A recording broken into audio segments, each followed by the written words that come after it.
Hi friends, Hala നീസിലേക്ക് എല്ലാവർക്കും സ്വാഗതം. ഇന്ന് നമ്മൾ സിമ്പിളായിട്ട് ഉണ്ടാക്കിയെടുക്കാൻ പറ്റുന്ന നല്ലൊരു കൂന്തൽ ഫ്രൈ ആണ് ഇന്നത്തെ വീഡിയോ. അപ്പോൾ നമുക്കിതെങ്ങനെയാണ് തയ്യാറാക്കുന്നതെന്ന് നോക്കാം. അതിന് വേണ്ടിയിട്ട് ഞാനിവിടെ ഒരു 1/2 കിലോ കൂന്തൽ എടുത്തിട്ടുണ്ട്. ഇത് നന്നായിട്ട് ഇപ്പോൾ വാഷ് ചെയ്ത് വെച്ചതാണ്. ഇനി നമുക്കിതിലേക്ക് 3 ടേബിൾ സ്പൂൺ മുളക് പൊടി ഇട്ട് കൊടുക്കുന്നുണ്ട്. കശ്മീരി ചില്ലിയാണ് ഞാൻ യൂസ് ചെയ്യുന്നത്. നിങ്ങൾ എരിവ് നോക്കിയിട്ട് ഇട്ട് കൊടുക്കുക. അതിൻ്റെ കൂടെ തന്നെ 1 ടീസ്പൂൺ മഞ്ഞൾപ്പൊടിയും കൂടി ചേർത്ത് കൊടുക്കാം. പിന്നെ നമുക്കിതിലേക്ക് വേണ്ടത് ആവശ്യത്തിനുള്ള ഉപ്പും കൂടി ചേർത്ത് കൊടുക്കുന്നുണ്ട്. അതുപോലെ തന്നെ കുറച്ച് കറിവേപ്പിലയും ഇഞ്ചി വെളുത്തുള്ളി പേസ്റ്റും കൂടി ഇതിലേക്ക് ഇട്ട് കൊടുക്കുന്നുണ്ട്. ഇനി ഇത് നന്നായിട്ടൊന്ന് മിക്സ് ചെയ്തെടുക്കണം. അരമണിക്കൂർ ഇത് നമുക്ക് ഇങ്ങനെ തന്നെ മാറ്റി വെക്കാം.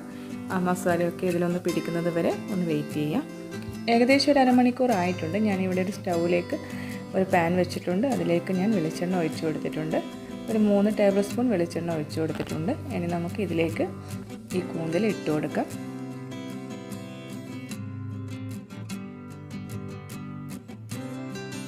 ഇതിപ്പോൾ ഞാൻ ഫുള്ളായിട്ട് ഇട്ട് കൊടുത്തിട്ടുണ്ട്. ഇനി നമുക്ക് ഇതിലേക്ക് കുറച്ച് വെള്ളം കൂടി ഒഴിച്ചു കൊടുക്കുന്നുണ്ട്.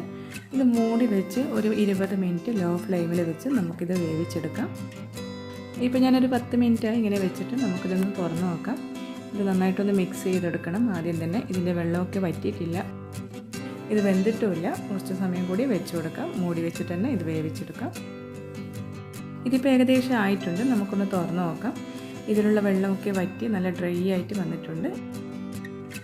ഇനി നമുക്കിതിലേക്ക് ഒരു തക്കാളി കട്ട് ചെയ്തതും കൂടി ഇട്ട് കൊടുക്കാം. അതിൻ്റെ കൂടെ തന്നെ ഒരു 3 പച്ചമുളക് കട്ട് ചെയ്തതും പിന്നെ കുറച്ച് കറിവേപ്പിലയും കൂടി ഇട്ട് കൊടുത്ത് ഒന്ന് മിക്സ് ചെയ്തെടുക്കണം. ഇത് വേവിച്ചെടുക്കൊന്നും ചെയ്യേണ്ട, ഒന്ന് മിക്സ് ചെയ്ത് കൊടുത്താൽ മതി.